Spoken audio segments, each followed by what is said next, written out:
I grew up in a family where everybody was musical. Everybody, my older brother, my older sister were playing instruments. My mother was singing. Father's playing guitar. My uncle was an opera singer. My aunt was an opera singer. My grandfather's a jazz drummer. You know, so I was always around music all the time. I got my first guitar when I was 5 years old. But I didn't really start playing until I was 7, when I saw Hendrix on TV. Smash the guitar up. That was the first thing that I wanted to play because I wanted to break the guitar. Blackmore, yeah, he was a childhood hero, okay, you could call it. Once again, having really nothing else to compare to, nothing at all. I mean, I heard that record, and I heard the guitar player, and I go, oh, this guy is cool.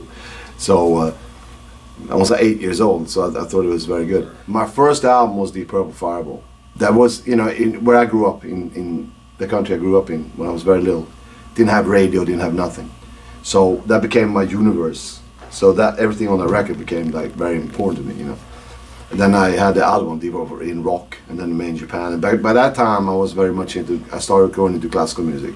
So Vivaldi, Bach, Mozart, and eventually Niccolo Paganini became the biggest influences on me, you know, which it is still today. And every day, every night, I'm going on stage, whatever, I always channel those things, the classical things. But I have 39 Marshalls on stage tonight, you know. So it's gonna be loud. So it's played very loud, but it's played with the sensitivity of classical music. So it's an interesting thing. And then of course classical music became the biggest influence because I was getting like tired of the regular bluesy scales, which I love blues scales, but I didn't want to do only that. So I started playing the harmonic minors and diminished and Phrygian and all that stuff. When I was very little, I learned how to play all those all the bluesy stuff very fast. It was very easy to learn. And my older sister, she would bring home, some people don't know these things, they're with Peter Gabriel, Genesis with Peter Gabriel, early Genesis, very early Genesis. And I listened to that, I go, wow, this is weird, you know, because it had a lot of more interesting chords and stuff. And I realized it was mostly Bach influenced. So I started listening to Bach because my mother had 1,000 classical records. Probably more. And that became an influence that I started using with like the style of heavy metal with classical.